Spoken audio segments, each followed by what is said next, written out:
NZ Aerosports, Icarus Canopies, now Gyro. That's right, we've rebranded, and Gyro is our next generation. It honours our founder, as that's the name we knew him by, but Gyro also marks the start of a new chapter. And not to be biased, but it's going to be fucking epic. Long story short, we're more us than ever. So if you're new to the sport, or even a Sky God Ninja Turtle, welcome. I think our valiant leader Lucy, Gyro's daughter, says it best. And we still got that fuck yeah attitude. Rebrand! Woo!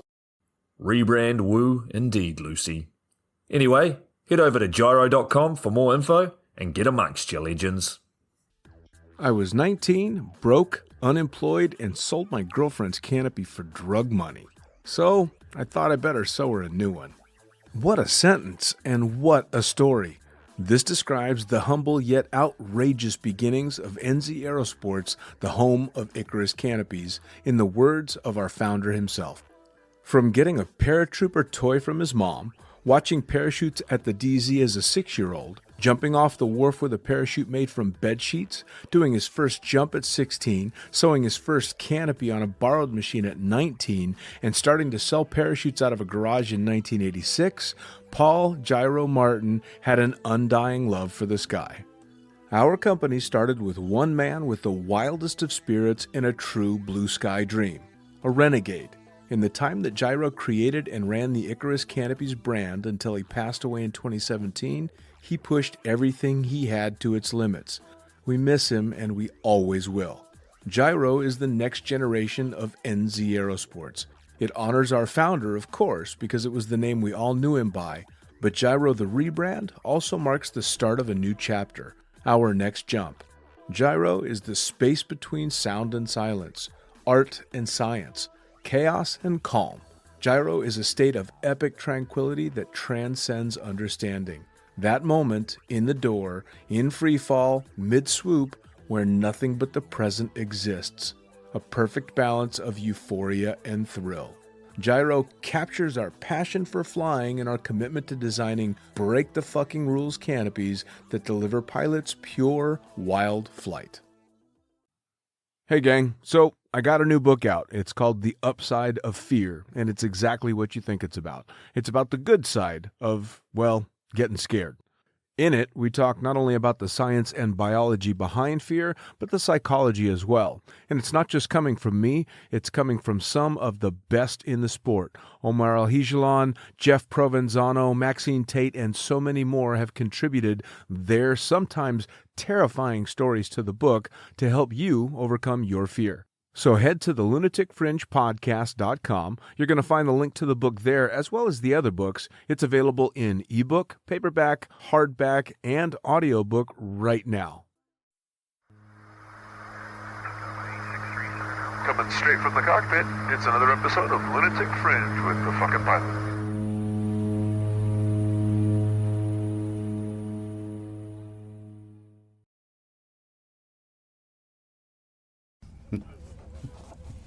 Ready, set, go. All right, once again, fucking pilot coming from the can. Got another victim in the chair across from me. Who the fuck are you? Hey, well, I shouldn't remain anonymous, should I? No. There'll be no fun in that. Norman. All right, Mr. Mark Norman. Mm-hmm. Mark, you and I have known each other a long time now. We are. Yeah. Yeah. We've definitely run through some of the same circles. Yeah. So, well, hell, let's start at the beginning. First off, you're a skydiver. Uh-huh. Long time skydiver. 26 years. It's a long damn time. Yeah, it is. How'd it all begin? It all started with my dad. My dad's a pilot. Has been since he was a boy. And I was brought up on an airfield at the weekends. Really? Gliding. Nice. Gliding's his thing. Still to this day. Really? Yeah, he runs the Ulster Gliding Club, which is the oldest gliding club in the UK. And, my weekends were spent in the air. Nice. And when it was my time to sort of go and start doing that, I had discovered girls and beer and fuck gliding. Right, yeah, indeed. That's a little too subdued. Yeah, that's your thing, old man. I'm out of here. A little too subdued. Yeah. which I realise now, of course, is, you know, that's one of our bonding things whenever I go home. Sure. Him and I go flying. Isn't that cool? Yeah, it is. It is. And in fact, what I need to do, and my intention is this summer, is to go and get my ratings on the glider, because he's getting to a point now in his near 80s Sure. where it's not going to be going on for much longer. It'd be time for you to take him flying. And I want to be able to have that to give back to him, you know. Isn't that cool? Full circle. Yeah, it is. So he's big into researching, and he wants to build model railways now. Nice. He's preparing himself to get away from this. It's not a bad thing. It's not a bad thing. So this is where my sort of fascination with aviation started, you know. How did it morph into going from gliding to wanting to jump out of planes? Oh man, I wanted to jump, mate. I wanted to jump. Now my school, I went to a boarding school, and they were all into outdoor activities. You know, we had cadets. I was in the commandos. You know, it was crazy. Well, that's because I got thrown out of everything else. Oh, fair enough. Yeah, so I kind of they put you in this. This was the troubled children and those who really wanted to go for it. And I wanted to go parachuting, and there was an opportunity to go and do a static line jump. And I was 16 years old, and I was beside myself. I couldn't wait to go and jump out of an aeroplane. And I got caught smoking. I always got caught smoking at school, always. Gated to the house for a week, a £2 fine. Yeah. So, I mean, just from day one at each term, I was always under house arrest. Sure. And my parents wouldn't let me go. They knew I wanted to do it, you know. And my mum's freaking the fuck out. Jumping out of a plane, what the fuck are you thinking? You know. And then when I got caught smoking, it was like, you're not fucking going. And, you know, that kind of sort of went by the wayside, and I felt sorry for myself for a long time. Sure. And then I went to New Zealand. I decided to jack everything in. I'd been school, college, work, serious job, you know, short haircut, la-di-da, corporation, all that stuff. And I was like, what the fuck am I doing with my life? You know, and I'd saved a bunch of money. I'd sold my soul to the devil. I was working 100 hours a week. Oh. It was crazy. And me and a girlfriend at the time decided, right, we're hoiking out of here. You know, and that's what we did. We disappeared. And this was how old? Oh my goodness me. So I am, where am I? I'm 48 now. Yeah, and so that would have been, I was 22, 23. That's really young to realize that you're on the wrong fucking path, man. Most people hit their mid-30s before they go, wait, what the hell am I doing? So yeah, good on you for figuring it out. I just, mate, they pushed us so hard at work, you know, and just the responsibility of it all. It just, I woke up one day and I'm like, what the fuck am I doing here? So you pissed off to New Zealand? Yeah. And I did my first jump there, a place called Lake Taupo with a guy called Vaughan Brady. Taupo's still one of the most famous drop zones in the world. Oh, amazing. And just the whole thing was, I don't know, you know, the universe has a funny way of conspiring. So it does. And we went, I didn't sleep the night before, thinking about jumping out of a plane. Oh my God, jumping out of an aeroplane, full power. And we got geared up. We got dressed up. We went out on this car, out to the aeroplane, got on the thing. The plane was fired up, getting ready to go, and shuts the engines down, everybody off. We're like, what the fuck, you know? And yeah, well, the wind is coming, and across Lake Taupo, which is a huge lake. Sure. Yeah, 26 miles, something like that. You could just see these white tips, you know. The white caps start coming at you. Yeah. And the wind came, and so we stood down for 3 days and waited. But those 3 days I spent with the skydivers. Whew, what a bunch. Oh, I'll bet. Wow. Especially 3 days with a bunch of skydivers that can't jump. You know, and they were my kind of people. Really, truly. Party animals to the max, and just, dude, the way these guys interacted with the ladies. And, you know, there's a bar in Taupo called the Holy Cow. Yeah, and that was their local horn. And this place is just jammed full of tourists all the time. And we went there every night, you know, stayed at a backpackers waiting, but every night we hooked up with these guys. I hung out at the drop zone a little bit during the day. And, man, I don't know, I've just felt really drawn towards this lifestyle, these people. Sure. And off we went, you know, I did my first jump. They put me up next to the pilot. I forget what aeroplane it was. I remember it was a twin. And Vaughan Brady, like I said, I'll never forget his name. Fuck, I was shitting myself. And in fact, I don't even really remember it. But this guy hooked me. We're flying up. Perfect day. You can see all the peaks, the volcanic peaks across New Zealand. And this guy hooked me up. hung me outside the door of an aeroplane, and my whole world went blank. And I remember landing. Yeah. That was it. And I was trembling like a leaf. Yeah, I bet. You know? Well, and it sounds to me, like you were hooked before you even had the harness on. I think so, and then to actually feel like that without getting whacked out on something. Oh, yeah, no, you can't bottle that kind of thing. No, I was like, wow, this is me. I'm producing this shit. Holy, wow, okay, all right, I need to learn this. Yeah, we hear that all the time, which, of course, 26 years down the road, you do. You hear it Sometimes people actually do mean it. Oh, it's crazy. A lot of people say it, but sometimes they actually mean it. Oh, it's mad. So we moved from there down to Wellington. And that's where we were going to base ourselves for this 18-month jaunt around New Zealand. And this was, 2-3 weeks later, and I see this van driving past with a big logo on the side, learn to skydive. I'm like, what? There's the number. I start dialing it, Hello? Yeah, what's up, mate? English guy in New Zealand. I'm like, you teaching skydiving? He's like, yeah. I'm like, hold on. Now I went running across the road. He was stopped at a red traffic light, and I jumped in his van. And he thought he was being robbed, mate. This guy, Mac McCarthy, was having a fucking heart attack. And I'm like, it's me on the phone. I'm like, I want to learn to skydive. Man. You got to teach me how to skydive. I was beside myself. Awesome. I just held this thought so high in my mind that I wanted to go and learn to be a parachutist, come hell or high water. Isn't it amazing when you actually, and most people never get to experience it, you just get slapped in the face with something that you have to do. And it's such a freeing knowledge. I have to do this. There's no choice. This is going to happen. Yeah. And there's something really freeing about knowing, no, I have no option. This has to happen. Yeah, truly it was, mate. And I put myself on this path. 5 months it took to get through AFF. Wow. So there's two factors. Was the weather. I started at the wrong time of the year, and I was a really shit student. Yeah. Oh, my God.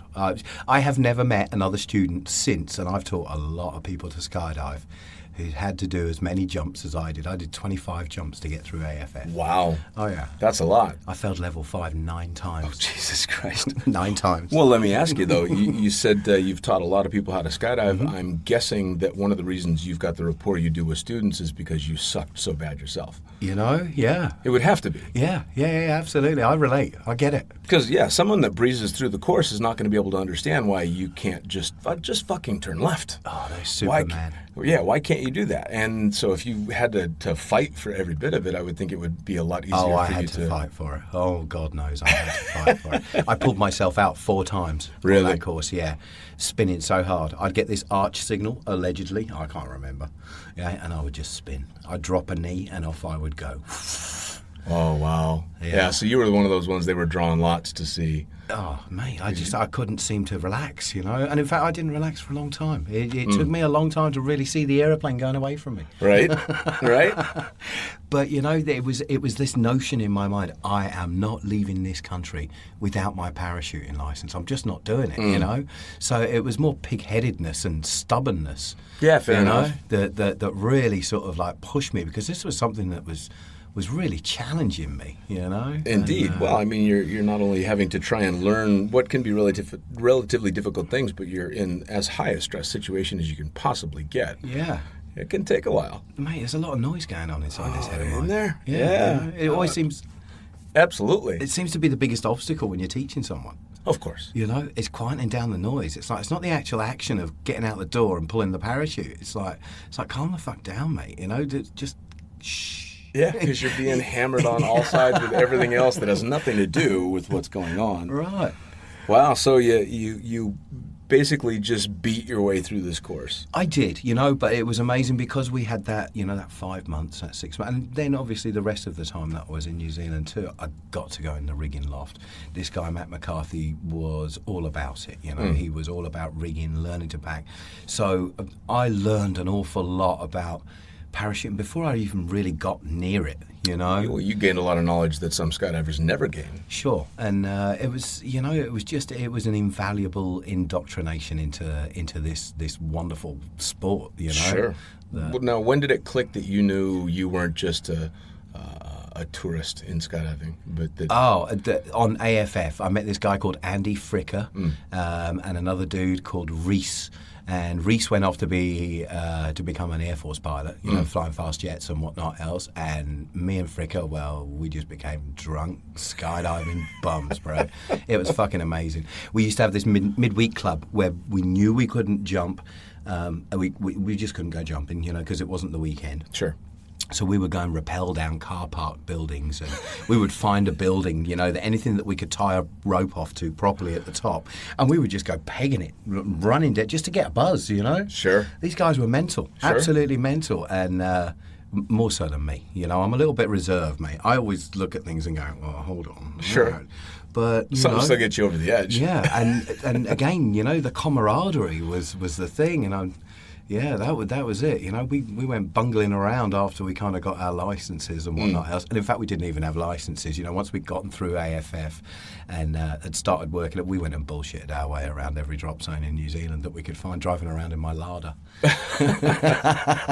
It's funny. Everybody that I've talked to so far, it's been a very common denominator. Is everyone's talks almost more about the community of skydiving than the jumping itself. Oh, for sure. It's the people. It truly is. And even with the idea of being in a tandem operation, it's not so much the action of jumping and whatnot. It's the people you meet each day, who are coming in and. Oh, I'm scared. It's like, all right, well, hey. Well, and I think you're a lot like me. If I look back at my career now, I started out hating doing tandems, but to ask me now, my favorite way to skydive is taking a tandem. Sure. Because either that or shooting a video of it, because you're feeding off of what you can still vividly remember it was like, and it's just like being back there again. Oh, it's hilarious. And it's the gift of being able to give that to somebody else, and it's fucking funny. Truly. Oh my God, you have no idea, mate. My face, 2 days ago, my face hurt. I got home from work, and even at the end of the day, one of my buddies comes up to me, goes, Norman, I've got another one. I'm like, dude, I just can't come and watch it. He's like, why not? Italian bloke, and he's like, come on, Norman, come check it out. It's so funny. I'm like, mate, I can't. My face is hurting, mate. I'm like, it's too much. It never does get old. It really doesn't. Oh my God, mate, no. So you get through the course and you knock around New Zealand, jumping all over the place, but skydiving's taken you all over. Yeah, it has. Yeah, I went back home to the UK first of all. That was well, it wasn't, because Mac McCarthy, he's a Brit, a soldier. Very military in his training, very sort of like, this is how you'll do it, and which I needed, I definitely needed that, because, and it came as a surprise going back there. Holy shit, rules, regulations, you're going to do this, you need a badge for this, you need a badge for that, went walking back with a dodgy old rig, like, we don't need your stinking badges, and they shut you down pretty quickly. Yep. I've definitely heard it's a hell of a lot more regimented. Well, and I did my stint in New Zealand as well, and granted it was after you spent your time there, but it was still the Wild West. Yeah, and New Zealand's great, that's a very big touristy sort of thing, but this was a very small drop zone in a place called Masterton, just slightly north of Wellington. But going back to the UK, that was something else. That was round parachutes, no squares. Round parachutes. The weekends, mates would come in on a Thursday. I went and hooked up at this place called Chatteris, North London skydiving, they call it. It's nowhere near North London. But it sounds good. Yeah, so, well, as a marketing tool, we get the people in, you're there. And this guy called Dave Harrison, Dodgy Dave they called him, and he truly was. What a character. Holy shit, I've met some characters in this sport. And he sort of like took me on board, and I moved into a caravan on the drop zone rather than going and living at my home, which was like 8 miles down the road. I was just obsessed. Oh yeah, well it's all encompassing. Yeah, and I learned to pack the rounds and do all that malarkey and talk people down, and got my static line rating there, and that was so your instruction, you started in the UK. Yeah. That'd be pretty tough, though. I mean, UK is not exactly known for a great skydiving weather. No, it's crap. That's why I left. Yeah. So you started getting ratings there, and you started kind of getting your chops in the UK, and then you ended up, is that when you ended up in the States? Well, no, see, Andy Fricker, your man who I was talking to you about, he came over to the UK shortly thereafter I went back, and he was He was like, hey, not banging on the door. Hey, Norm, I'm here. I'm like, well, what the fuck? But he had promised he was making his way over there. Right. And, sure as shit, there he was, banging on the door. So him and I hit it off, and we were at the drop zone as much as we could be. We went from that operation there to another place. So that would be Thursday, Friday, Saturday, Sunday. Monday and Tuesday, we went over to a place called Sibson. And then Wednesday and Thursday, we went to a place called Langer, which is a bit further north. And we just, I had the car and whatnot, an MG Midget, which he nicked one night drunk and crashed. Oh. Bastard. I never forgave him. No, I did forgive him for that. But yeah, he dinged my nice motor, mate. My little baby. Tried really hard to get jumping, and it just wasn't happening. Sure. And Frick came across a bunch of money. Yeah? And he was like, well, fuck it, mate. Why don't we go to the States? And, well, that was it. I was like, yeah, all right. I'm like, well, I'm pretty skint. I was doing a bit of landscaping as well in between. I tried to find a job when I got back to the UK, and they wanted to pay you £3 an hour. I'm like, £3 an hour, for fuck's sake, really? This is not living. And so I started my own thing, just doing landscaping and a couple of mates' gardens and whatnot else. So I had a little bit of money coming in, and the packing obviously helped. And all the rest absolutely. Of it. But living on ramen noodles and support from the family. And Frick's like, I'll give you £1,000, mate. He's like, I'll buy you the ticket. I'll give you £1,000. Let's go to America. I'm like, fuck it, let's go. Absolutely. Packed the bags up, told me old dear I'm off, and my old man, and they're like, son, if it's making you happy, just be careful. Yeah. Just be careful. And off we went, got on an aeroplane. I think that was, what was it? That was February the 22nd, 1997. All right, very cool. Yeah, I did. Took that aeroplane over there and landed in a tropical storm in Florida, and ended up on this Lacey Hurd ended up on her couch. We got dropped off by this old boy called Mike Myers, little Dutch dude.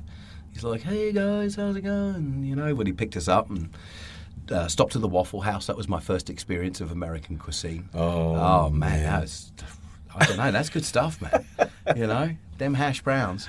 Well, it definitely fits the lifestyle. Yeah.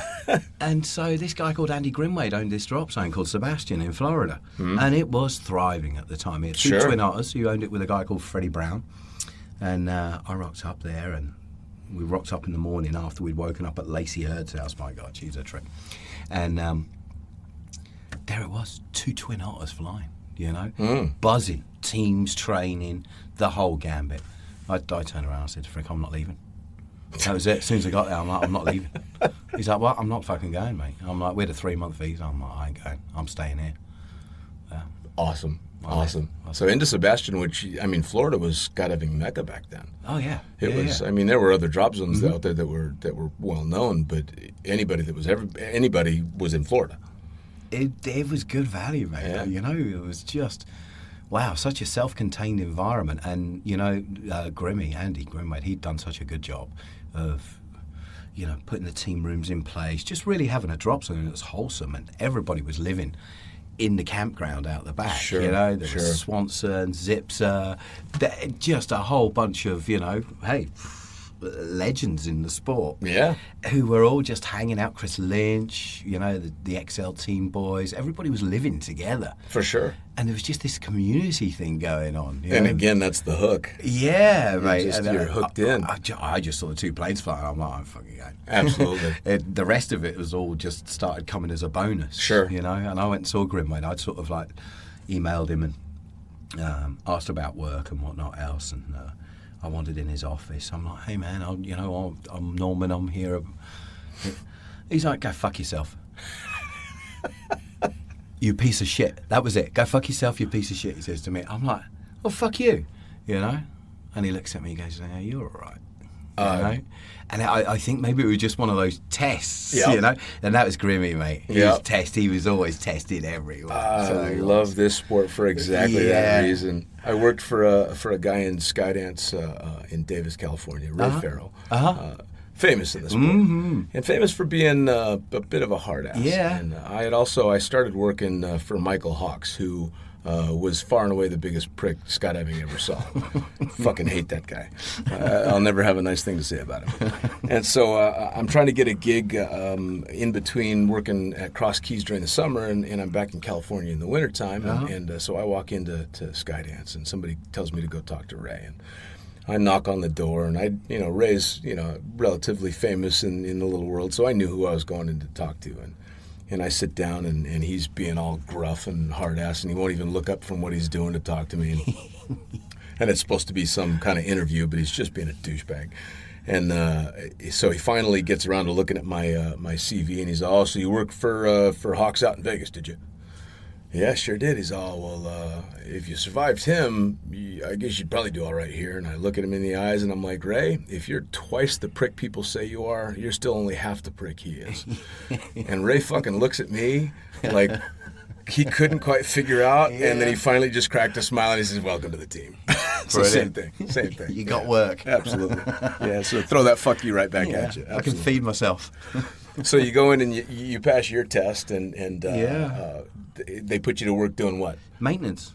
Bog rat, cleaning the toilets. All right, you went that route. Yeah. I took over from a guy called Rob Silver. So I did. It was awesome. I got up in the morning, mate. So what Grimmy allowed me, God bless him, I love that man to this day. So I do. And what Andy did for me was he paid off my bar bill and, food and drink. So he did. He'd give me like $100 a week. And I could jump as much as I want, so long as he didn't need me for anything, so long as my jobs were done. Now, everyone had been doing maintenance up to that point had kind of been a slacker, Sure. Me, I saw this as an instant way to fucking bang the jump numbers up. So I was up at 5 o'clock in the morning. I had that place scrubbed. And I did. I spent about a week scrubbing everything first. Right. Something that was instilled in me by my ma and by school. Sure. And so I scrubbed it because then it's easy maintenance, isn't it? Sure, yeah, absolutely. Once it's all nice and tidy, ship shape and shine. And, Grimmy took a shine to that because he would always wander in every morning. And his first thing was, good morning. And he would wander around every bit of the drop zone. Sure. And check that it was all in good order, the fuel, the bathrooms, the shower rooms, everything else, the zoo bar, making sure that it was all good to go. So that was my gig, dude. I'd up at 5 in the morning, scrub the place, get it ready for the day, and then first load would be there. I'll be there with the rig on that I'd begged, borrowed, and stolen. And, hop and pops, until it was like, hey, check in, we need you for this, we need you for that. Boom, I'd run off, I'd get it done, get back, get on a plane. Nice. Yeah, I did 800 jumps my first year there. Wow. Yeah. Wow. So now you're talking about getting up into the jump numbers where you can start pushing to work. Oh, fuck that, mate. I wanted to free fly. Really? Oh, yeah. No, I was a dirtbag. Are you kidding me? Long hair, bare feet. Yeah, nice. no, I didn't want to... ratings... Nice. Here's Olaf Zipser, here's Adrian Nichols, here's, Johnny Loken is just some of the most amazing, incredible free flyers. Swanee. Back when it was all brand Jason new. Orban, all bringing this, this whole new kick to things, mate. Yeah. And Adrian Nichols was the boy who took me under his wing, He's got a hell of a name there. Yeah, mate. Big time. Yeah, truly. He was like, you're going to kill yourself. And I was like, well, that's pretty fucking observant, Adrian. How about you hook a motherfucker up and teach me what I'm doing wrong? Right. And I knew I was in a danger zone at that Sure. point. I really was because, my ego was sort of like outweighing my skill level. Sure. And he did. God bless him, man. He took me under his wing and taught me how to free fly and, serving pizzas and getting the feet out there. Nice. Yeah, pizza delivery. Yeah. Just that whole thing. Now, he was protege to the wingsuits. Patrick de Yeah, Guiardon. Yeah. Him and his missus, Katerina, they used to use the rigging lofts upstairs and they would sew together the first suits. Sure. With which were Patrick's design. Sure. And him and Adrian and Patrick were hardcore. They were really into this whole idea of bringing this idea forwards. And Katerina would sit up there. I'd sit in the rigging loft, mate, and just watch. I did a lot of the loft. After a period of time, I started living in the loft. Sure. And that was a blessing in disguise. So it was. But yeah, sewing those suits together, watching that, and isn't it funny that you were there when that started, and look what it's become now? Oh, it's crazy. You know? that was the absolute beginnings. Was in that loft. Yeah, absolutely. Isn't that crazy? Yeah, it was. And now the whole world is just awestruck and inspired by these absolutely insane YouTube videos of guys doing shit that's just not possible. All because of that. Oh, man. Because they stitched some wings on a jumpsuit. But it is possible, mate. Yeah, right? It really is. It's just epic. Even just being in the air and watching them go by, you know, and then they give you a big flare and you're like... Yeah, to watch a skydiver go up. And up and up and up and stay up and stay up and stay up, and then the drop afterwards is so slow that they're on level with you for 15, 20 seconds. I don't know, maybe, you get that extended time. Stretches, sure. It's a long-ass time. Isn't that crazy? Oh, it's amazing. I went and watched Matty Munting and Nick Scalabrino. I went and hung out with them in the Swiss Alps this summer. And they were jumping off this, Diablerettes was the name of the place. Okay. We're up 9,500 feet. Sure. Fuck me, man, I was terrified. I climbed down to this exit point with them to get pictures, Oof. But man, wow, where they were doing this and where they were going. Oh, I bet. I've actually got Munting's going to be stopping by at some point to have a chat with me. I think I'm going to need to have you come back and translate for me, though, because half of the people in the States will never understand a damn thing he says. The guy is a legend. Yeah. He is, mate. And my face is always sore hanging out with him. Well, you know what cracks me up about him, and one of the coolest things about him is he's a lot like Rob Stanley in that he's just that fucking excited all the time. Yeah. And it's very difficult to get to the level that he's at, that any of us are at really in the sport, and still maintain that childlike excitement. Yeah, This that's guy's him. just fucking stoked. Oh, which is he's awesome. It's fucking infectious. frothing, mate. Frothing, absolutely. Mate. Yeah. Oh man. Yeah. I may need you to come in and. It would be a pleasure, mate. The guy, I love the boy to bits. So you're in Florida. You're delivering pizzas all over the sky. Yep. You're hanging out with people that would end up being some of the biggest influences in modern skydiving. Yeah. Where does it go from there? Me? Okay, so I spent a year at the drop zone. I didn't leave the first summer. I lived in a tent. I lived in a tent for 4 years when I first went to the US. Well, no, that's not strictly true. About my third year, Freddie Brown, who was Grimmy's partner in crime down at Sebastian, he let me have his trailer, that he had there. And so I got into a caravan, man. I was living large. Yeah, that's big time, isn't it? Yeah. But after the first summer, Lyle Presse, Flex Vision. Yeah, Lyle Presse, I used to go and help him make goggles. So I did. He's God bless him too, man. Lyle Presse hooked me up when I first got there. And in the summertime when there wasn't a lot of work going around, at the drop zone, and then I would go and help Lyle at night, sit in his house and make goggles. Awesome. And he was off on a tiki tour up through the centre Midwest, all the way up to the top, and then across the top and back down. So we stopped at every single drop zone on the way up. From that's the bottom amazing. of America to the top of America, and then across to Buffalo, and then down to the drop zones in Boston, the ranch, and ended up at Cross Keys. And there was a few places. Most of the places on the way up weren't busy all the time, and I'd heard about, these drop zones that were really busy and could put you to work and you could really do, get a lot of jumping in. And that was my thing, that was my sole idea, was just, I want to skydive, and I want to do it a lot. Yeah, absolutely. And ended up at the ranch. That was too manic for me. I mean, holy shit, mate. That place, it probably even still to this day, mate. It was too much for me. I foresaw there an untimely demise if I decided to say, Lyle, I like this place, I'm staying here. Right. And the next stop on was Cross Keys. Oh, what a place. It was a busy Saturday. I mean, the place was humming. But some dude getting his pilot's license, a student, had planted a Cessna of some description in the trees about 30 foot up. So obviously, not gone right the way to the threshold, not put enough power on, but I don't know.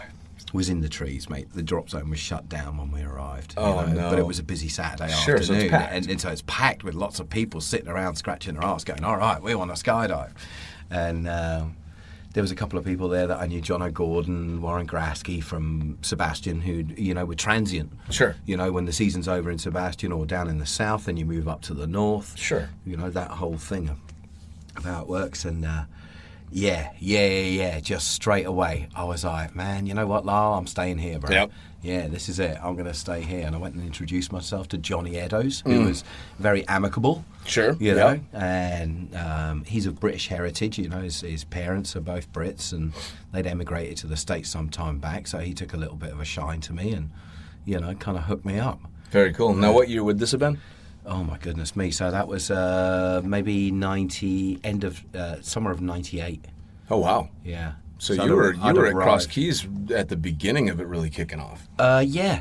I mean, the demographic there is incredible. There's maybe 100 million, 80 million, 100 million people within a 100-mile radius of the place. I mean, you got Delaware, you got New York, you got Philly. Washington, just, up to Boston, all of Jersey and out to Atlantic City.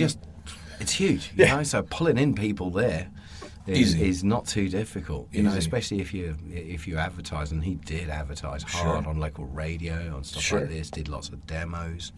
Well, now, so you get there and you're still doing the odd job thing and just jumping your ass off for the pure joy of it, which, by the way, I got to tell you, I'm jealous because I started working in the sport before I knew how to skydive. Right. Which a lot of people do. And thankfully, I'm at a point now where I get to go fun jump now. Yeah, sure. And show how little I actually learned over all those years because I've got kids flying circles around me and I love it. But you finally get to you're at Cross Keys and you're doing all this. When did it transition to work for you?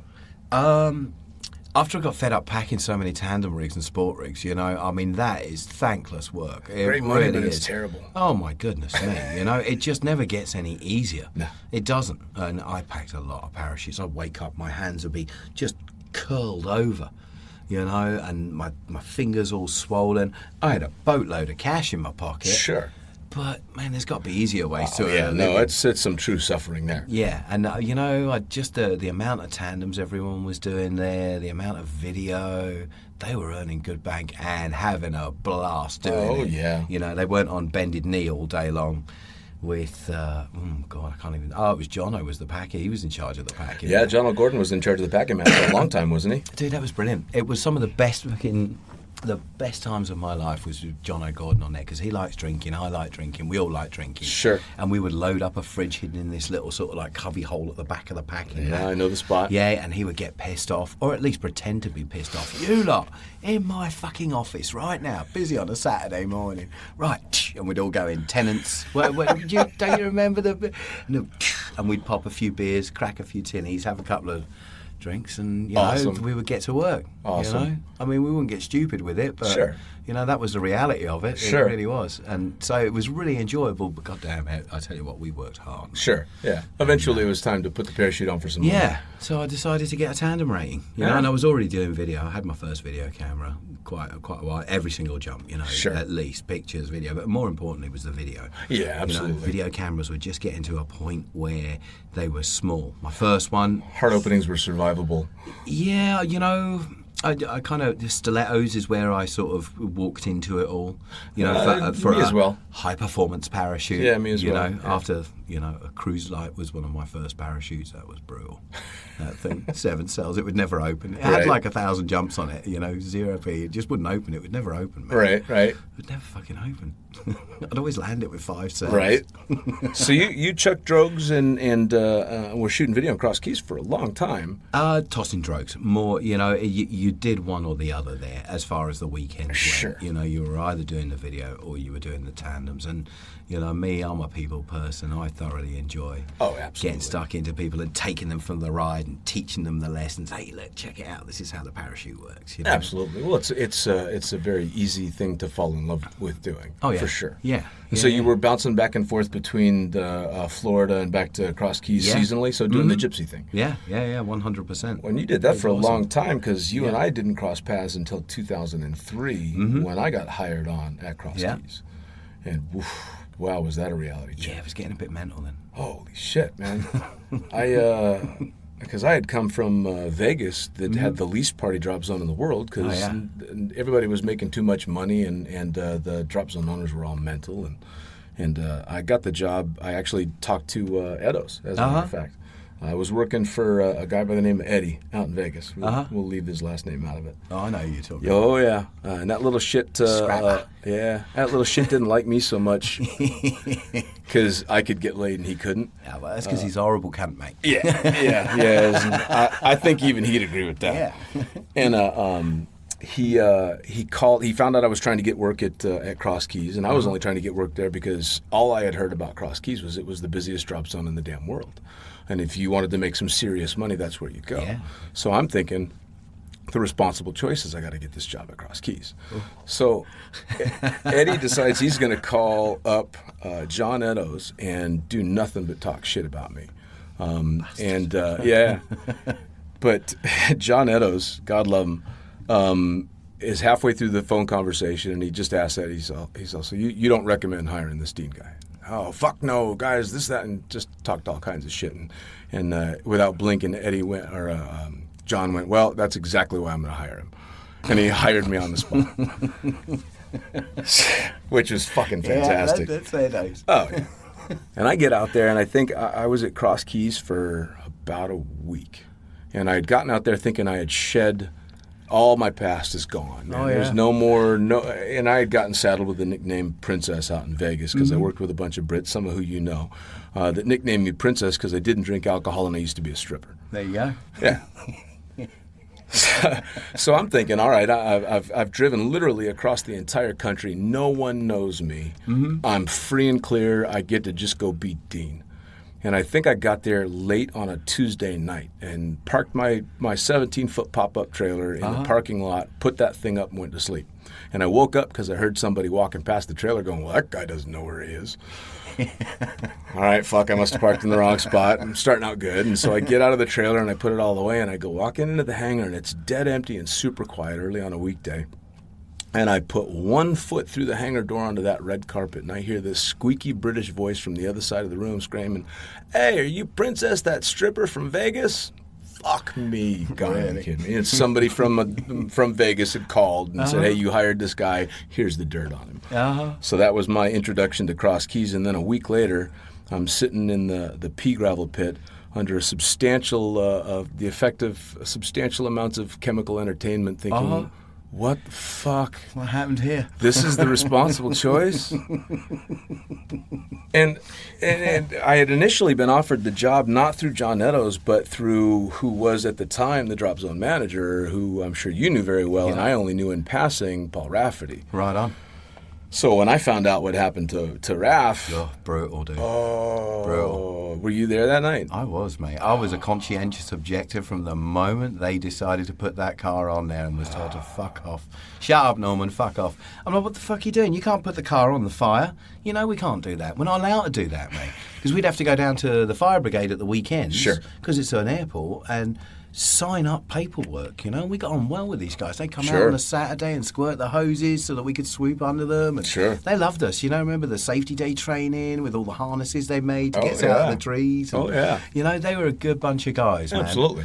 And, I was told to shut the fuck up. And so I went and saddled myself up in the corner out of the way, you know, and the flames were licking out of that car 40 feet in the air. Yeah, for those that haven't heard the story or don't know, they were just having a stereotypical Cross Keys party, and it was a massive bonfire. A season opener. And who was it came up with the idea of taking a car and parking it on the bonfire, setting the car on fire? It was just one of the crowd. Maybe we should just leave it at that, you know? All right, fair. Yeah, I mean, somebody, I could give you names, mate. That would just be unfair at this point. Let's just say a Cross Keys gypsy decided to park this on. Yeah. So it went from bad to worse. Oh, it's crazy, mate. I've never seen anything like it in my life. So they parked the car on the bonfire, and then what did they start doing? Then, you know, the thing had been burning 30-odd minutes, you know, and a car burns very intensely, in case you've never seen a car burning. Oh, yeah. You know, it gets up to ridiculous temperatures, over 1,000 degrees nearly, I think. And this thing had flames coming out of it 40-odd feet up in the air. Everyone was gathered around it. There was 150 people, 200 people there. You Sure. know, it had been a great day jumping and whatnot else. And a guy called Will Longiness decides in his infinite wisdom that he's going to run across the hood of the car while it's on fire. Well, sure as shit, off he went, straight across it. Sure. The manager, Paul, turned around and said to an old boy, "Come on, wait, let's give it a go." And someone's like, "Nah, mate, nah. And he'd had a few, you know, and that was, you know, he'd been there about, I don't know, a month, 6 weeks, something like that. And he'd been as good as gold, but this was his, you know, his First big. hurrah. And he tried to run across and the hood of the car, and as he stood on the bonnet that had been burning for so long, you know, with the engine block underneath it, his shoe melted and he fell inside the burning vehicle. Well, you know, he was a strong old boy. You know, he was ex-special forces and whatnot else, and he pulled himself out the other side, quite literally pulled himself out the other side of the car in front of all these people. I just hear, "Wah!" You know, just you can tell something's wrong. Oh, and I yeah. see Will Longiness go running past me like a bat out of hell, and just get on high alert. You know, something's not right. Yep. He comes running out with a fire extinguisher with a couple of black fire blankets that we had in the hangar. And I went running over and had a look, and there was Rafferty lying on the ground, mate, and he wasn't looking good, dude. You know, he had the inside of the car's really hot. Oh, You yeah. know, it singed all the hair down onto his head, and you know, it melted all the hair. Oh dear God, mate! But he was lucid and chatting and joking, and he tried to pull all the. He was wearing like tracksuit pants. Sure. Well, they You know, probably and melted all to this him. stuff. Oh, dude, it was just brutal, mate. You know, and they airlifted him out of there, and he was dead the next day. You know, he had 97% or 96% third-degree burns all over his body. I mean, you can't even imagine just inhaling 800-degree smoke. That's it. That's Oh, yeah. an instant Oh, death yeah. sentence. You just fried everything on the inside, but Yeah. to add to that bad a burn on all of the body. Stupidity, mate. It's, you know, just the whole thing didn't end well. Krusky's had a long run of amazing, spectacular, incredible times, and Yeah. a run of bad luck, Oh, my too. It goodness seemed me. like it was always the good and the bad were so close together there. Yeah. I mean, we in the time that I spent there was a fair amount of tragedy. Yeah. And it was never you heard this or that. It was an in your face kind No, of yeah, thing. 100%. It was very eye-opening, you know. It's how not to do it. Oh yeah. How not to do it, for Oh, sure. the big one for me was Kusky. Well, that was brutal. Oh man, I'll never forget. I show up to the drop zone that morning, and by then we're pretty established. I think I'd been there for maybe 3 months. So you know how quickly you become friends with people, and you're just one of the crew, just like that. And I was walking through the hangar, and Craig Kusky and a whole bunch of people. I think it was like a Tuesday or a Wednesday, something like that. Yeah. And he's laying flat on his back on the packing mat, obviously hammered off of his ass. Oh, for the whole night before he'd been out partying like the rock star he was. Oh yeah, and he looks up at me and says, "Hey princess, would you do a swab for me?" Fuck off! No way, not a chance in hell. Although, And unfortunately, he got somebody to do the damn swab for him, and ended up getting in an airplane and making a jump. Shitty ass hammered drunk. What did he come back like 2.0? oh, I don't know. Like triple the Dude, legal he'd been limit. partying all night. They'd been doing all the good stuff as Oh, well yeah. as being drunk and Oh, all the yeah. rest of it. Plus, they were drinking first thing in the morning. Oh yeah. And there was an exchange of pilots because the regular pilot there was Jono. And Jono, Yep. as soon as he saw him or Fricker getting on the plane, Yep. was like, "Oi, up here, Yeah. right now. I want to breathe. You know, I want to at least smell you're not drinking. All right, sit down, you know." Or if they were guilty as, you know, charged, then it was like, "Get the fuck off my plane." Yeah. You know, what are you doing? It ended up being crow flying that day, wasn't it? Yeah, it was. He just got the job there, you know, and like Jono had, you know, neglected to sort of give him the info, but you know, just hadn't told him about this whole idea of custody. And why would you? Well, and when know? you're brand new, Yeah. especially as a pilot, when you're the brand new guy, you're not going to be pointing to people and going, "Come breathe in my face." Yeah. Yes, Kusky gets in the plane, goes up, makes the jump, and never opened his fucking parachute. And the fucked up thing with Kusky He was did a two-way. Yeah. Yeah, he was doing a two-way with Fricker. They decided they were having a low pulling competition. Oh, yeah. This is what went on there. Yeah. Okay, so him and Fricker. Kusky's on his back underneath Fricker. Yep. Yeah. Fricker Cypress fires. Yep. All right. He's in good shape. Kusky flips over. Apparently you can tell. You know, he had his pilot chute. He hit the ground so hard it's hard to tell, mate. Yeah. Well, we reckon that he flipped over, went to pull normally, and then went, holy shit. Oh, and yeah. Oh, he didn't even... He tried to get the reserve out, you know, because it was neatly over the top of him. Oh, when he hit yeah. that concrete. Yeah. man. Oh, no. You know? Believe me, I'll never forget that. And of course, the twisted part of that story was Fricka Cypress fires. The only reason that Kuskies didn't fire is because he took it out because they were getting too expensive to replace because he kept firing the damn things. When he went in, I was standing in front of Monkey Claw, the little team room, and I watched. I looked over and I saw him at Treetop, and then you heard that stick of dynamite sound go off. And I turned to Damo, one of the other instructors, and because it just didn't register. And I'm like, what the fuck was that noise? And he just looks at me with this sober face. He says, that was Kusky. Yeah. And I raced over and I got in my truck and I raced down Dahlia Avenue and I saw Frick sitting under his reserve looking pretty fucking dizzy. Yeah, down at the Red House. Oh, yeah. And so I saw him and I'm like, all right, he's okay. And then I saw the parachute on the concrete. Yeah. And I got over to Kusky and you're right. He had the reserve was draped over him and his face was kind of turned to the side. Not a cut, not a scratch, no blood, nothing. Unbelievable, eh? It was crazy. Yeah. And you would have sworn he was going to dust himself off. And I ended up doing the whole checks and checking his pulse and all that, and there was just nothing left, you know. There we go. Oh, yeah. Well, and when Kim Worthington introduced me to Craig Kusky 3 months before, she flat out introduced him as the guy that's going to be next to go in and cross keys. And Mate, do you know what? As God is my witness, I tried so hard with Kusky. Yeah. I did. I took him under my wing. I was like, mate, I lent him parachutes, please. Dude, just, you know, calm your jets, bro. Sure. Get this right. You've got a whole life in front of you. But you know what? You just can't tell some people, mate. And it's not, you know, I guess it's not your responsibility to keep hacking away at it. No, I mean, you can only do so much. And at the end of the day, people are responsible for their own future. Yeah. You know? Well, you know, he'd been banned from the drop zone the season before. Towards the end of the season, he'd moved down to Florida. He started dating this mate of mine. And he'd come back up to Cross Keys. And I seen him. He walked in. I'm like, oh, man. I'm like, dude, I'm done. I'm like tough love sort of thing. Right. You know, I'm like, I'm done, mate. You know, you're too much bother, mate, to handle. You know, after 3 seasons of really trying to get Kusky to sort his fucking shit out, mate. Yeah. You know, hooking himself in, Cypress fires left, right, and centre. It was every jump was an event. Yep. know? Yeah. And I don't think it was ever going to end any other way for Kusky. I think that was just how it was going to go. It's destiny. Yeah, that's how it was going to go. Absolutely. Well, and poor Crow, who was flying the plane, over the next couple of years, he was the pilot for multiple fatalities to the point where they started calling him the Angel of Death. Yeah. I remember, I think it was the second or third time that we had somebody go in or something, and the FAA was looking for him, and he wasn't even at Cross Keys. He was abroad in one of the planes, doing the boogie circuit thing. And he had a fatality, and somebody was all freaked out that the FAA wanted to talk to him, and he cracks a beer, and he's all, it's not my first fatality, man. Yeah. They'll wait.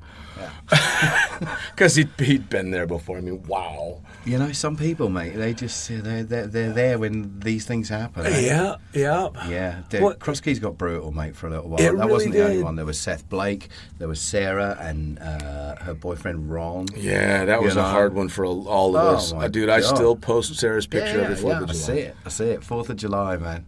She was special, dude. You know, She's Sister Sarah. Yeah, born again Christian, came in with her Bible, fucking way, and everyone just took a real shine into her because she was a very bright light. Oh, yeah. You know, but she, yeah, mate, such a tragic day that was. Absolutely. Well, and I was down at Wildwood doing the helicopter boogie down there, and of course we got told the news and had to keep jumping because you got to do what you got to do. And I remember being literally in tears in free fall for the next 3 jumps.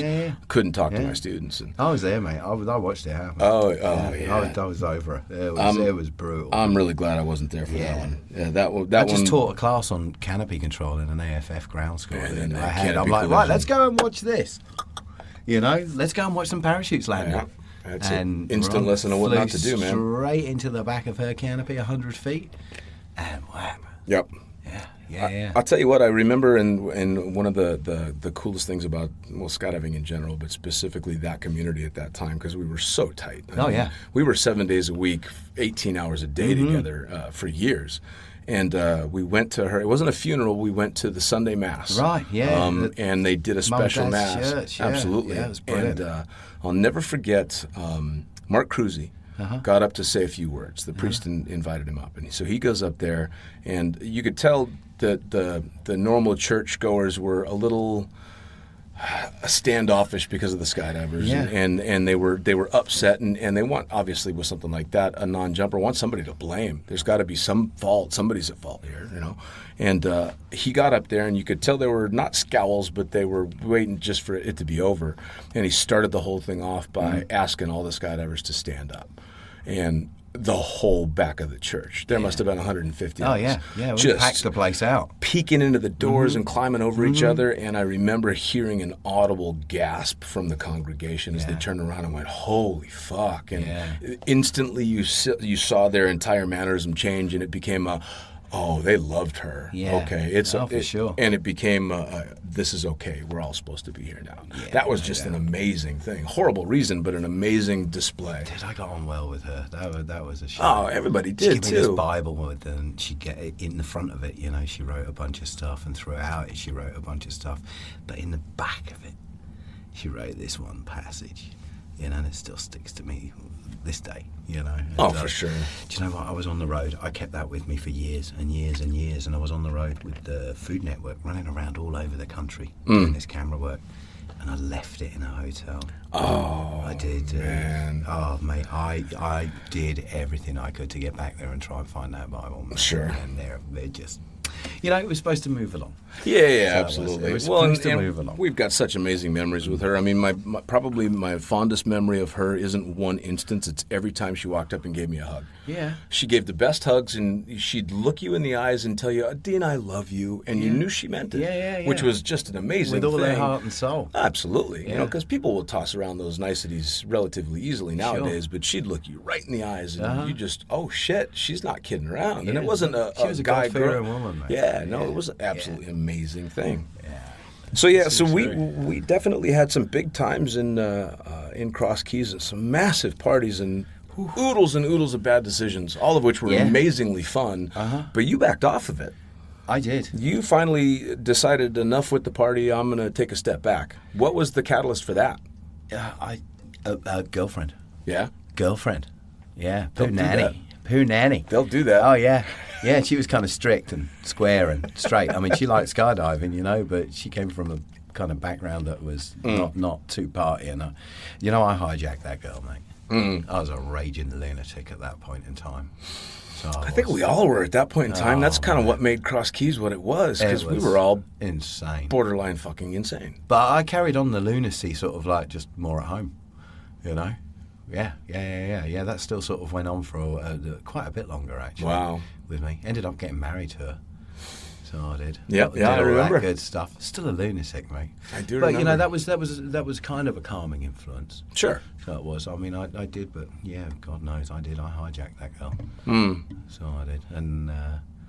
And then just, it wasn't working out. And I wanted to party more than I wanted a relationship with another human being. Sure. Which is the tragedy of, what I guess would be classed as addiction or, I mean. Absolutely. I'm a recovered alcoholic, I don't drink anymore. Sure. 6 years sober now. And cheers to that. Yeah, absolutely. Yeah. Right. I said that to the judge one time. He wasn't too happy. I got arrested in Philadelphia for being drunk in public. Oh, no. So, you said cheers. Yeah. TV screen with some judge, and he was like, okay, released on your own recognizance. And I was like, cheers, thanks very much. He's like, considering the situation, Mr. Norman, I don't believe that's an appropriate gesture. Oh, that's awesome. In a good American accent. I'm like, oh, he's such a douchebag. It's funny because Cross Keys shut off the booze for you eventually. You finally used it to stop. But when I got to Cross Keys, I didn't drink at all. I never drank alcohol, in which nobody believed or nobody understood, because I came from Las Vegas, and I probably, I never drank anything. And I still to this day don't drink beer. But I get to Cross Keys, and of course I start hanging out with all the usual suspects and the in crowd. And next thing you know, oh yeah. And next thing you know, we're at the Plow and Stars in Philly, and everybody's just, dude, you got to at least have something, have a drink. And so the only thing that I could think that I could have that was mellow and wouldn't, tearing me apart was Smirnoff Ice. There you go. Bitch Oh, beer. yes, yeah. But all you fuckers, every time we'd go into the goddamn bar, I just thought, wow, these people are great. They won't let me buy my own drinks. This is fantastic. Little did I know that everybody that went to buy me one of those drinks would buy it, take a big swig off of it, and then get the bartender to pour a shot of fucking vodka in there. Good stuff. And now, of course, I can drink most people under the table. So my high-functioning alcoholism started in Cross Keys and yours ended in Cross Keys. So I kind of took that torch and carried it on for you. Well, just a little bit after. I mean, I went through Cross Keys and then stopped skydiving for a while after Paul Josephs went in, with the tandem. I was like, you know what? I can't deal with this anymore, dude. Fuck. Going and pushing on people's chests, arcs, balls. Well, and that was a hardcore one, too. Dude. Oh, my God. And that was the theme of Cross Keys, man. There were the rash of fatalities and the harshness of those fatalities. Yeah. I mean, PJ went through power lines with a tandem student, a birthday boy. Yeah, 25 years old. Fuck right into me. somebody's backyard next to Home Depot. It's very difficult to try and, for non-skydivers that are listening, right now we've just talked half of them out of ever going to make a jump because it sounds to them. Go skydive. Absolutely. But it really Sport was it was the fucking eye of the hurricane there, I mean, we'd get caught up in it, and it did the same thing for me. I mean, my party days started and ended with Cross Keys because by the time it finished off, I was just like you. I'm like, I don't want to do chest compressions again. Yeah, no, I was done, mate. I quit. Yeah. I was like, I've got to leave here, mate. I'm like, fuck you guys. The level of supervision, and I would always go and say something, but I was always met with umbrage, mate. Sure. It was like an ongoing thing. It was like, no, fuck you, shut the fuck up, which I've seen in many other places since. When you're talking about safety, when you're concerned about it, how those people who are in a situation that can actually affect a change, they do. They meet you with exactly that. Umbrage, Of course. They're like, So Cross It was Keys, never right. Cross Keys went by the wayside for you, and skydiving went by the wayside for a while. 2 years. What'd you do in the interim? Started working in television. I mean, my interest in video, my interest in taking pictures, Sure. but particularly video, I scored a job. So I did. I scored a job in a production company. Scored a good one, didn't you? Yeah, I did. My first job was on a Pepsi commercial. Ended up being I was a production assistant, but I was like 30 years old then. Sure. It was a while back. And I was raging up against 18, 19-year-olds. Well, that's... Sure. Yeah, it's no competition at all. Yeah. Just from a work ethic point of view and from a discipline point of view, which I credit skydiving with all of it, Well, you go through the Cross Keys mill like you and I did, and you're doing an average of 25 plus tandems every day. Fuck work. me. And I'm sure you were the same. At the end of the week, if I hadn't done 100 jumps, I was pissed. Yeah, that was hard work. Oh, man, you're going to walk away with a work ethic because there's no way in hell you're ever going to get worked harder than that. Yeah, and you have to be disciplined, because if you're not disciplined, that's when shit goes wrong. Yeah, you take that kind of work ethic and that kind of ability up against a bunch of 18-year-old kids trying to get jobs in anything real. They don't stand a chance. Yeah, that's it. So I sort of went from strength to strength in that with a lot of PA work in Philadelphia, making commercials, that sort of thing, and then kind of slowly went from the PA work more into the equipment side of things. Camera was my thing, going and getting these big cameras from New York and putting them all together, and then I hooked up with this one production company. These boys are amazing. 3 guys had started this company 20 years prior called Shooters Inc., and they took a shine to me and Nice. I took a shine to them, and they decided with a guy called Mark Summers, who's well known in reality television in the US, and if you're a bit older, you probably he was on Nickelodeon with some crazy program that used to, they used to do all sorts of crazy shit with kids, and but he was well known. I didn't know who the hell I was working with there, but they started this reality TV show and it took off, Restaurant Impossible, no, Dinner Impossible was where we started. Sure. And I got the job of looking after the gear, setting everything up, breaking it all down afterwards, making sure that anything that was broken got fixed, got sent to the next place. And so we had a studio out in Jersey, in South Jersey, and take everything back to the studio or fly all this kit back. So it was a mobile studio that we had, and we'd go from place to place, 13 shows at a time. That's how television's done. But I got on the pilot show with this English chef called Robert Irvine. And fuck me, I was telling you, mate, crazy. Okay, so I'm pretty diligent with trying not to be late. Anyway, this one morning, fuck me, I've woken up late for this first job. Oh. As a production assistant, I'm fucking like an hour late. The phone's going, hey, where are you? Hopped in my Dodge truck, blazed a trail there. Sorry, I'm late. Now, TV folk don't fuck around. Right. That's a serious business, man. Absolutely. They That's money. Plan everything to the detail. The work ethic in television is unbelievable. And I don't know. I got away by the skin of my teeth. I did. And this fucking boy rocks up in his BMW at the beginning of the shoot. And over the radio it comes, hey, we need something out here, to clean the windshield. It's got bugs on it, because they want to shoot a shot through the windshield of the chef arriving for this first shoot. Sure as shit, so I go running out there, mate. I got the Windex and the cloth and whatnot else. I'm cleaning this dude's windshield, He's inside on his telephone doing his thing. Television people, we all shit out the same hole. That's how I look at life. Yeah. I don't care what your station is. Sure. We're all very level pagans. Yeah. And so your man's in there. I shine this fucking windshield up, mate. I go around and I'm like on his window. He looks up at me and he winds the window down. I'm like, that's $10, please, mate. You're right back to that fuck you test, huh? Yeah, dude. And out of this car gets this behemoth of a boy, mate, Robert Irvine. He's a monster, mate. He's a big guy. He works out. He's got fucking arms and a chest out here. And he's like, well, you never ask an Englishman for a tip, mate. And friends for life, right? Awesome. You got it, mate. Awesome. 100 something shows later. That's fantastic. So in between that, a couple of years later, I started jumping again. Jumping just for fun? Yeah, just really, skydiving's a calling, mate, isn't it? It's like being a nurse or a teacher or a priest or whatever it is. I think it cuts deep with some people and maybe not so with others. But well, I think once you get to the level and the time in it that we have, you're a skydiver forever. Yeah. That's just it. I did the same thing. I took about 4 years off from jumping. I just lost the passion for it.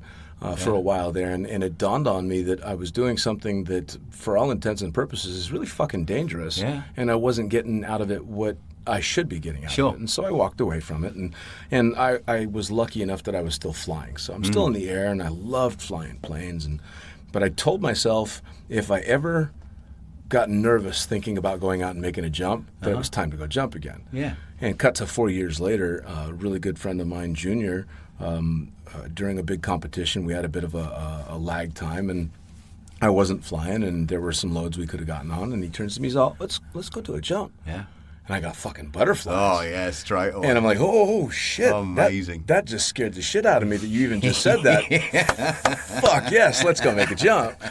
And as soon, of course, terrified in the fucking airplane, borderline lightheaded, think I'm, getting dizzy. And I felt like I was more nervous than on my first jump. Yeah, sure. And this is thousands and thousands of jumps into it. And of course, you cut to the second you're out of the airplane and you're like, I'm back. Welcome back. Wow. Yeah, and you land and you're grinning ear to ear for a week. And the benefit to me is because I still work in the industry flying, now jumping for me is just fun. No more work. Now I'm out there delivering pizzas when these guys are all using Uber. Sure. Flying fucking circles around the old man. It is fantastic. Yeah, it is. Oh, there's nothing better than seeing some 22, 23-year-old that's got a buttload of tunnel time. And they're kind of okay into their parachute, but they are just flying circles around you in the sky. Absolute ninjas, and I love it. I love sucking. It's so much fun. It is. I got nothing to prove. No one's watching me for anything. I'm never going to impress anybody, and I like that. Yeah. I like that. It's just enjoying it, though, yeah, isn't it? absolutely. That's it. Well, that was the same with me, mate. I just always, the whole time that I'd taken this break, I just kept looking up, always going, oh, man, what a beautiful day. Oh, would it be nice to jump right now, But when I did come back, I found first of all, in my mindset, was I wasn't going to allow myself to get burned out again, and if I felt that way, I was going to stop what I was doing, take a break, and not do that, because that wasn't the go for me. No, well, we've all seen the burnouts. We don't want to be that 25 jumps a day, that's the seasons. That's boom, boom, boom, boom, boom, and it the partying, just everything. It takes a toll. And that lifestyle. Yeah, and I don't know, I came back to it and I just could not wait. Sure. I went and did a tandem with a chick called Dee Lucas. I think I dragged her out of the airplane. She was just getting into tandems. I think I was one of her third or fourth sort of like real people. Right. Fucking come on. Awesome. Awesome. Yeah, brilliant. And that was it. I was back, Nice. It was like that hook sank in again. And nice. away we go. So you transitioned back into working? Yeah. But like I say, I was kind of sick, dude. I was... I partied my way to 282 pounds. Big boy. Well, I remember coming to visit you when I was down in Florida. Yeah. It was about that time. Yeah. And you were working with the Food Network at the time. And I remember saying the least sensitive thing I've ever said to you. I walked in and I went, "Holy shit, Norman. I thought you were filming for the Food Network, not tasting for them." Remember that? And I felt bad about it, but you were a big boy back then. The pounds packed on me, Sure. The drinking, the calories, coming home, the beer, the beer eyes, looking at a fridge, going, what am I going to cook at 12 o'clock at night? And, and it got crazy, mate. And here you sit coming over for the podcast on a bicycle, trim as shit and in great shape and loving life. No alcohol and healthy as fuck, man. Healthier, definitely. You look 10 years younger than you did 10 years ago. Yeah, there's, dude, I can't tell you, that was hard. Stopping drinking was just the most difficult thing I've ever done in my life. Had to have been. Yeah, it was. I've never been as sick. And I did it twice. I quit once and I went into... I used to drink a lot. Sure. A lot. Too much. Way too much. And the first time I tried stopping, when if you're a good drinker and you detox from alcohol, any physician will explain to you that this can kill you. Oh, absolutely. This is the worst kind of detoxification there is. Heroin doesn't have a lick on it. And I went through that sitting in my own bedroom thinking I was dying, dude. I had 9-1 pressed on that phone. Jesus. In my house in Florida thinking, fuck, I'm dying here. I'm going in. My heart was fucking... Sure.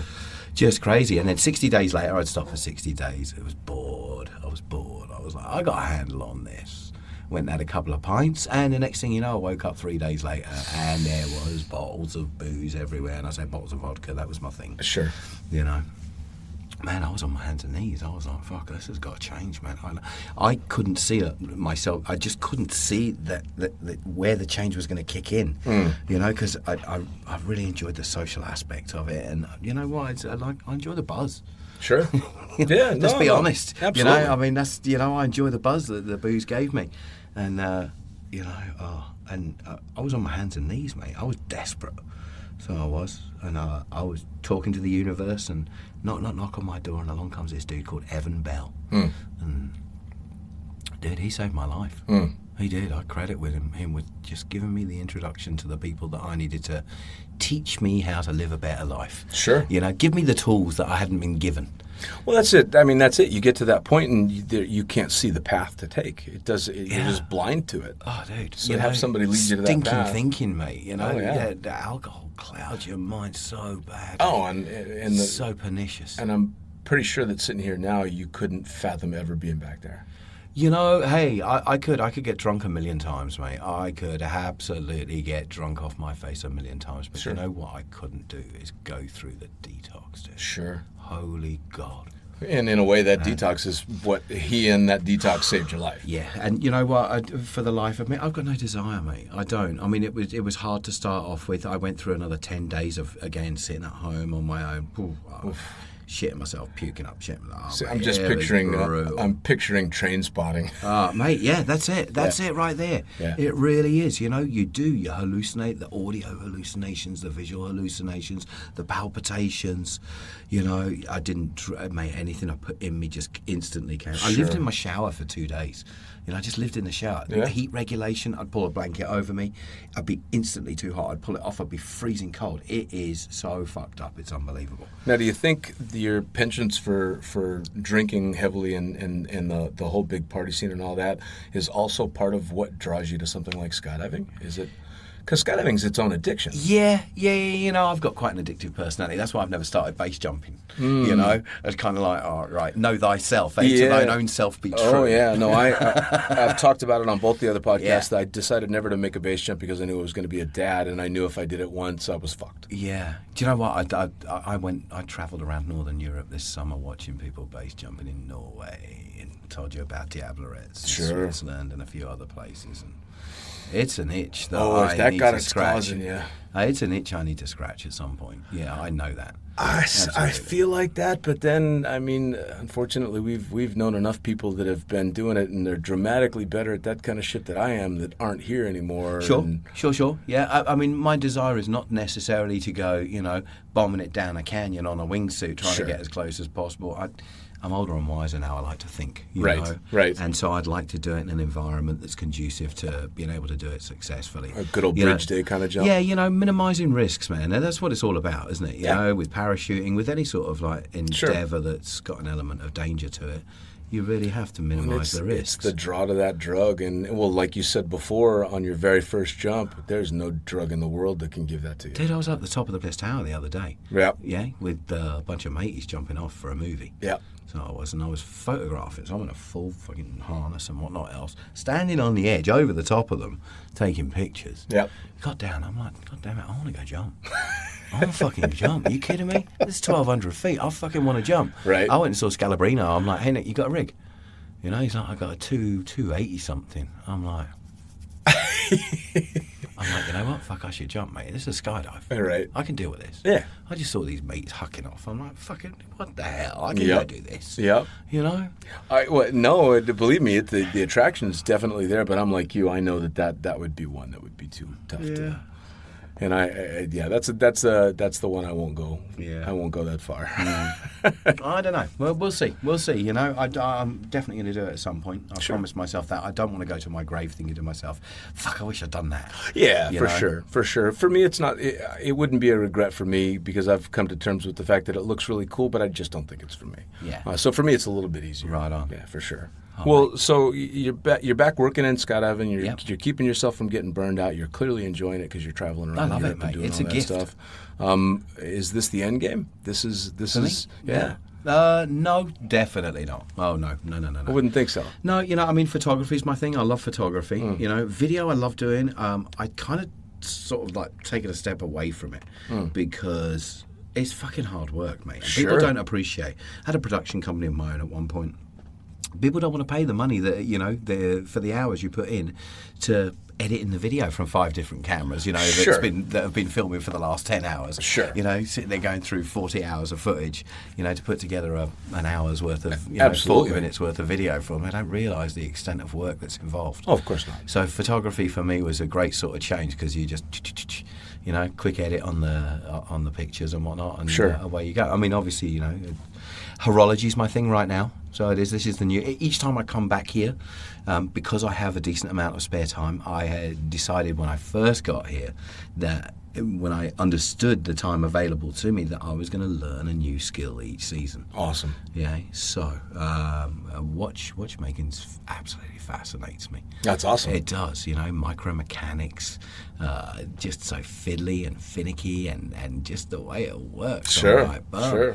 And so, you know, I've been reading lots of books. I've been reading books by a guy called George Daniels, Dr. George Daniels, who was an English dude, a Londoner, just a Renaissance man, a real common old boy who was like taking shit apart and putting it back together. And he ended up being the world's greatest watchmaker. You know, and he would sit with these tiny lathes and just put this shit together, you know, and he wanted to, you know, bring back English watchmaking, and there's very few people doing it, and, you know, I'm kind of inspired to do that, so I'm trying to save my money. Sure. I need to go to school. Sure. You know, skydiving's always going to be a part of my life. Of course. It is. I'm going to keep raging here for the time being. Sure. You know, because it's a good gig, and I get plenty of time off over the summertime, and that's important to go and spend time with my family. You know, mum and dad are getting old. Dad's getting into his dotage, and, You know, the gliding thing I was telling you about, you know, I want to go Sure. back there and just be able to give some of that back. And we've got plans as a family over the coming years to sort of like bring my mum and dad over to where my sister lives, so that we're all able to, you know, stick together as Sure, a unit. sure. You know, having watched a good friend of mine's, my best friend at home, his mum, you know, 13 years with Parkinson's, and just watching that whole affair, and she passed away at the beginning of the season here, and I knew I wasn't going to see her any longer, you know, after I left her, and I went and saw her in hospital, and I'm Sure. like, you know, she's like, hey, I think this is us, you know, and I'm like, you know, you're a good woman, mate. And she was in her late 70s, but Sure. that shit riddled her, and, you know, she passed on, and you know, that's where I possibly see, you know, sort of like the end of all that is I'm going to have to go home. I need to take care of my folks. Of course.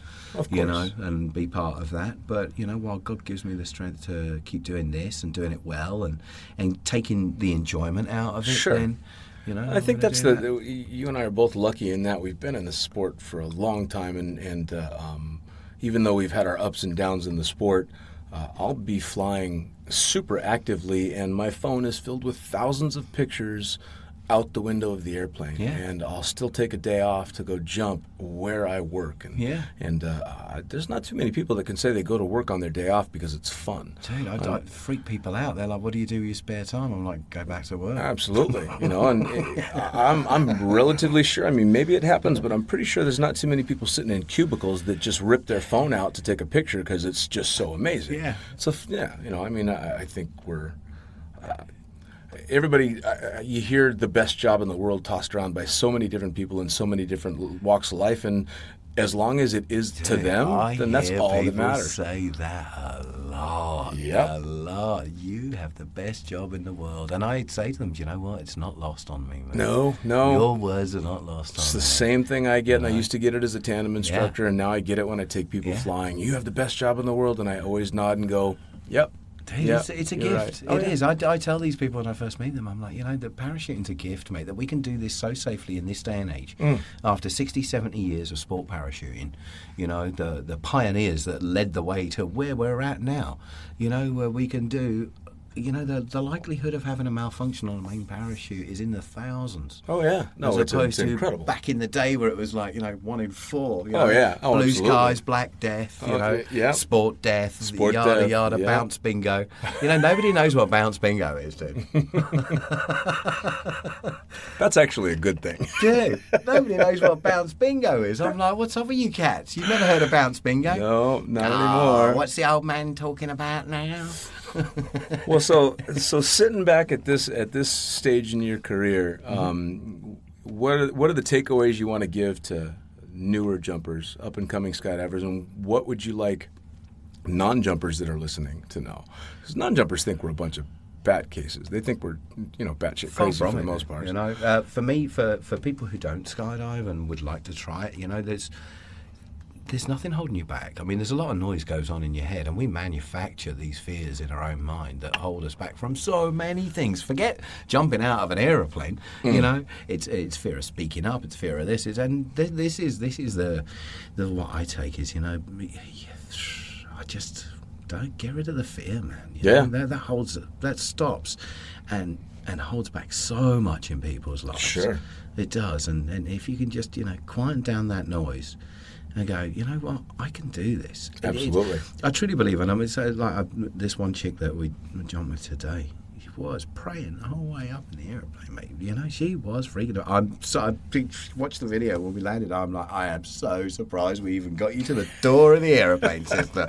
I cannot believe we got you out of it. Good for you.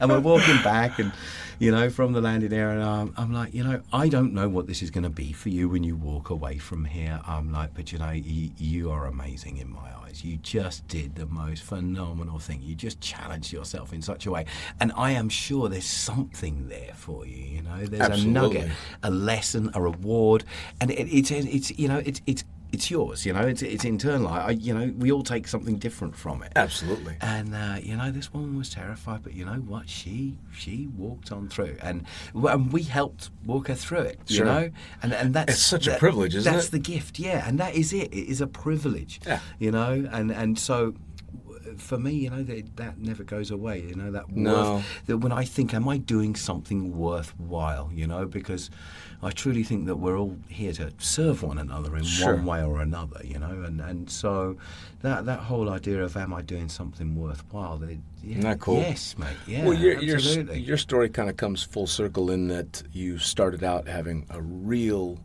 struggle to get through and to become a skydiver, and now for you the most rewarding are being able to guide these people through exactly that. That's exactly the same thing with me. Every jump that I look back on aren't the crazy fun ones. They're not the close calls. They're the ones where someone was terrified. Someone was super, super scared of this or that or aspect of it, or an AFF student that just couldn't get it. And it's watching that light bulb come on. It's watching them accept, and then not just accept doing something that terrifies them, but end up having an amazing time when they do it, and you watch them walk away a different person. Mate, I mean, I've got, you know, lifelong friends that have gone from one introduction into this sport to, you know, learning to do it. Yep. Friends who never ever took another step, but are still my friends to this day. People writing thank you letters. Indeed, you know? indeed. And silly shit like this, mate. And it's just, you know, the way it opens doors is crazy. It really is. Well, It and is. it's still it's the main reason why this is and will always be the best sport in the world. Oh, it's truly. And the best damn For the young jumpers, mate, you know, it's like never fail to learn, mate. This is all about learning. Every single day in every way. Don't think you got it, you know, because the minute you think you've got it, let me tell you, it'll fucking whack the shit out Damn of you. right. Damn right. It'll explain to you quite happily, you don't got it. Yep. And again, it's funny because everybody that sat here and talked to me has said the exact same things and the important points. The takeaway is the community. Yeah. The takeaway is what you get to give, not what you take. Right. And never, ever stop learning. Yeah. Those are some damn good Yeah, lessons. dude. Just give it back all the way, you know. Give Absolutely. it back, pay it forwards, Absolutely. and you'll be in good shape, you know. Absolutely. That whole thing's brilliant. All right, well, Mr. Mark Norman, what an enjoyable time sitting and shooting the shit. Boom. I hope we get to do this some more. Oh, we'll definitely do it again. We've got a lot of stories we did not touch on, wild and deep, crazy times that maybe we'll come back around to. What, at that time? Yeah, we'll just leave it for next time around. Once again, guys, you got Mark Norman here. This is The Fucking Pilot. Thanks for tuning in, and blue skies. Brilliant. Thanks, Dean. You're a rock star. Love it.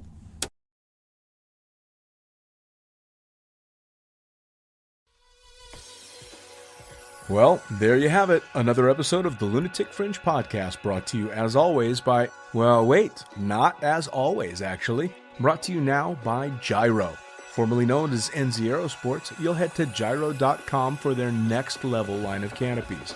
By Pussfoot, the Extreme Sports Collective. Head over to pussfoot.com to check it out. By Summit Parachute Systems, check out summitparachutesystems.com to talk to Jarrett Martin and the gang about kick-ass pilot rigs, rigging courses, and more. By Flyaway Indoor Skydiving, go to flyawaytn.com and check out all the cutting-edge stuff to come. By Pure Spectrum CBD, head to purespectrumcbd.com to check out their wide range of CBD products. And as for us, head to the lunaticfringepodcast.com to listen to any of the hundreds of episodes currently available, hit the link for our YouTube channel, pick up your copy of the Lunatic Fringe book or The Accidental Stripper, and get a sneak peek at upcoming guests. Once again, thanks for listening, and we'll see you next time.